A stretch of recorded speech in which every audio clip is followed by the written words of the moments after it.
my number 10 guy, my top 10 quarterbacks in the country. Number 10 is Kevin Jennings from SMU. This is a guy we did not expect to be a starting quarterback in college football entering the year. In fact, Preston Stone, I believe, was one of my top 10 quarterbacks the year before at SMU.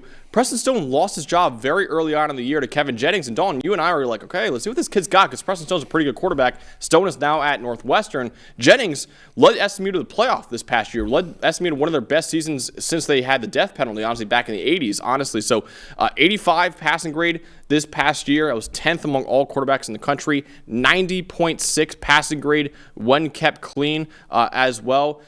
Kevin Jennings is a very, very talented arm, capable of making some really absurd off-platform throws. Just got to play a little more under control, and you saw that in the Penn State playoff game. He was a disaster in that Penn State playoff game, and that's a big reason why SMU lost the way they did. He threw 2 pick sixes, I remember, in that playoff game, multiple interceptions as well. But Kevin Jennings, I thought, was really impressive this past year. Yes, the final game for him was not pretty, but the whole year before that was really, really good for him. Yeah, I mean, there was moments where it was shaky, but honestly, you're talking about a guy who fought through a competition all summer, and even early into the season, the first 3 games of the season, he was rotating with Preston Stone, and now Stone's out to Northwestern, so they brought a veteran behind him in Tyler Van Dyke, who knows Rhett Lashley well. But this is Kevin Jennings' team, and look, he's got a really good arm despite being undersized, kind of a wiry build, throws on the move very, very well. I think even when he breaks the pocket, even though he's a really good athlete, he looks to throw first before he takes off running, can get involved in the design run game a little bit. But SMU, look, Kevin Jennings is the reason now that they can contend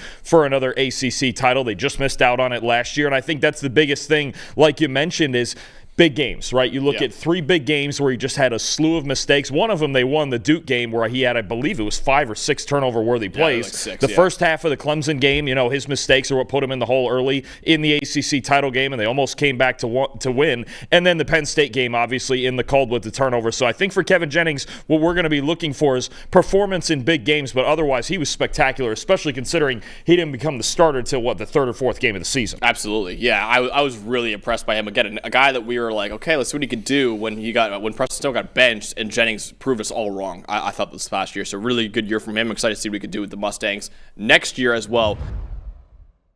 Hey, thanks for watching another episode of the PFF College Football Show. Please make sure you guys subscribe to the channel. Also, subscribe to PFF Plus at subscribe.pff.com for all of the same data and grades that we use in our show, plus fantasy tools, betting tools, and our mock draft simulator.